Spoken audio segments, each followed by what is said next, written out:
Hey everyone, welcome back, and today let's solve Leetcode problem 3174 titled Clear Digits.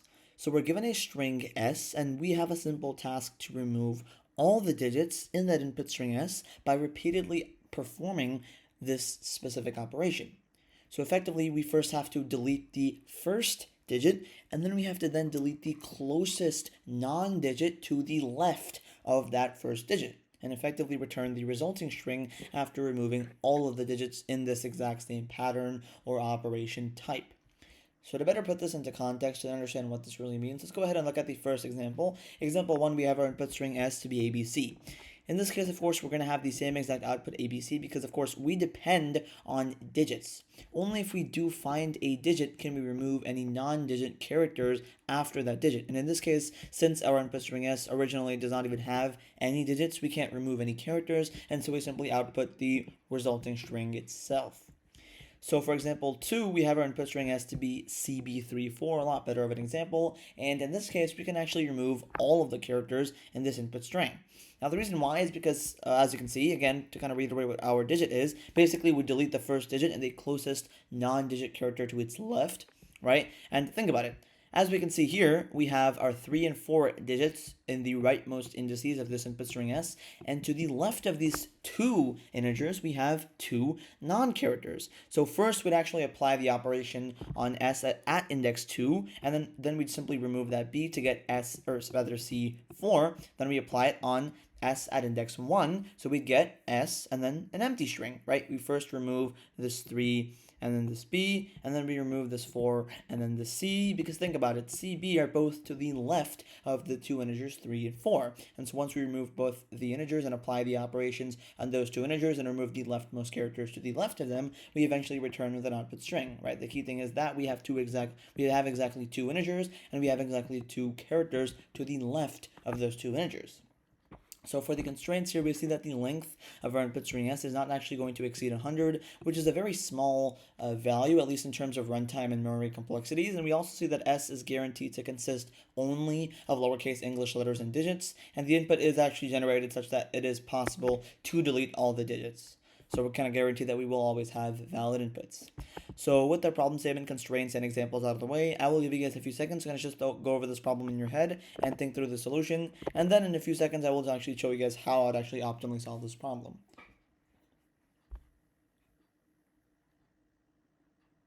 Okay, so when you really think about this problem, kind of generally incrementing characters and seeing if we can actually kind of remove them from the string, this kind of just leads down to a stack problem, right? We're going to actually be using the stack data structure, right? And that actually kind of leads us to the main observation to really make for this problem. The reason why we're actually using a stack because it really just allows us to actually efficiently manage the removal of all the characters, meaning the non-digit characters to the left of all their integers, in that last in, first out, or LIFO manner, right? That's exactly what the problem is requiring us to do. Because think about it, a stack is known for being a LIFO, or last in, first out manner. And if you can think about it like a stack of plates. If you have a stack of plates, the last plate that we add on to the stack would be the first plate that we remove out of the stack, right? Because of course, if we remove the plate that we first added as the first plate, then we have an imbalance in the structure. And in fact, FIFO is for something called a queue. I won't get into that right now for the context of this problem, but a stack is in LIFO order, meaning the very last element that we add onto the stack data structure is the very first element at that iteration that we remove from it. Right? And that's exactly what the problem, kind of how it works. So how are we going to tie that into our solution? Effectively, we're first going to initialize the empty stack, right? And this stack is going to keep track only of the non-digit or letter characters. Then we simply traverse every single character in the string. Now, if the current character if it's actually a digit, we know we can simply pop the top character from the stack because that would actually represent removing the closest non-digit character to the left of the digit. But if the character is actually a non-digit, we simply just push it onto the stack for future popping off for future non-digit characters in the input. And after we actually process all the characters, the stack would be the actual resulting string after we remove all of the digits and their corresponding left side non-digits and return that eventual string. We convert the stack back into a string, and before basically we convert the stack back from a list into into a string and effectively just return the answer. So now let's actually get into the code here. So let me actually first comment this line of code out, and now let's actually initialize our stack. I'm actually going to call it result stack. I think that represents the name and the purpose of the stack a little bit better. This is effectively what we're going to be returning, right? And the goal of this result stack, it's basically going to be our resulting method after we actually remove all the characters and non-characters to the left of it for all of the valid removable integers in our input. It's effectively what we're going to be returning. So I'll actually just have return result stack outside of the solution. So now let's actually begin the single iteration of our solution. So what I'm going to do is basically iterate through every single character in the input string s using a singular pass or a singular for loop, and I can do that in Python very easily for every single character or char in the input string s, basically iterating over each character. We first want to check if the current character is actually a digit. Now there's a variety of ways to do this. I can actually initialize a string and just go like this. That is definitely a valid way to do it. But something in Python that I really like about Python, another reason why it's a very, very easy to use simple language, is there's actually a built-in method called isDigit to actually check if the current character or if an element is actually a digit as your input. And the way we can do that in Python is basically if char.isDigit. So if char.isDigit means if it actually is a digit, if that outputs to be true, we know we simply just pop from the stack, or in other words, result stack.pop.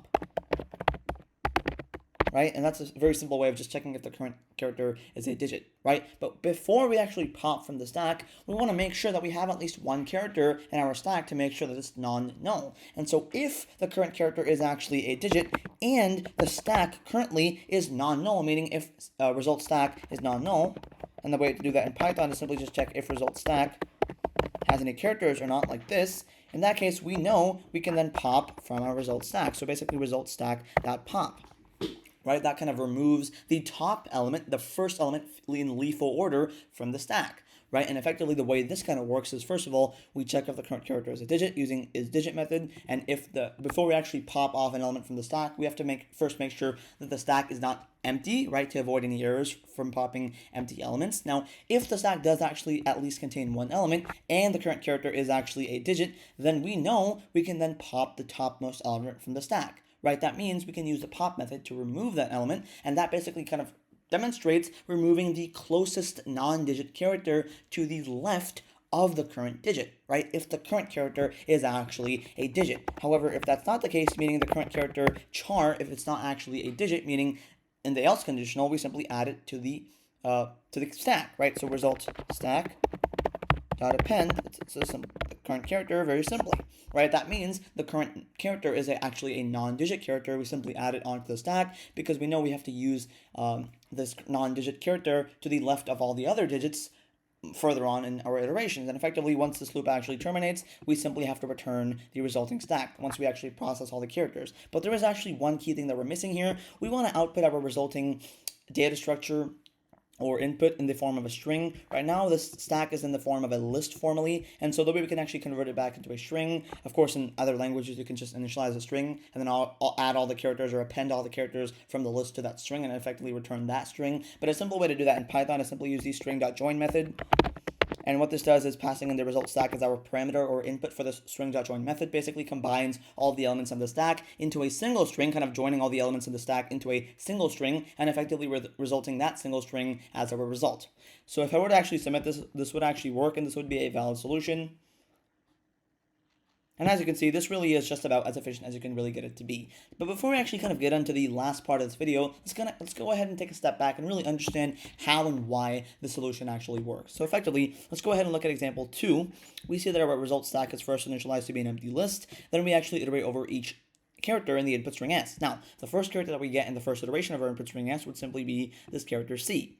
Now, c isn't a digit. So if char.isDigit would be false for the first iteration. And so we actually jump into the else conditional. Since it's not a digit, we simply add it to our result as a non-digit character, still looking for integers in the input.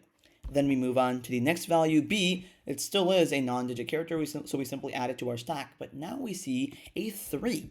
This is the first digit that we see, and so we can simply remove the topmost element, or the most recent non-digit character that we found from our input string s. And the very key thing to note is that we can always just pop the topmost element, because we never have to worry that the topmost element from our stack is an integer, because the key thing is we're only adding non-integers or non-digits onto the stack. And so we pop off the b. Next, we move on to the 4. We see that the stack is still non-empty, and so we can pop off the topmost element from the current stack, which would then be the c. These 3 and 4 kind of balance out or cancel out with the b and c to get a resulting empty string, right? All the rightmost integers cancel out with the leftmost digits, or with the leftmost non-characters or letters, right? So that's kind of how the solution works on a high-level rundown. So what is kind of the overall procedure of this code to kind of reiterate? Basically, again, we're actually using that stack to efficiently remove every single digit with its closest preceding non-digit character to the left of it, or the topmost character that we added right before we entered or hit that integer. And effectively, after we actually traverse the entire string, process all the elements, we simply combine all the remaining characters from the stack in their original order minus the removed pairs. And that basically would be that resulting string that we effectively return of the resulting stack list.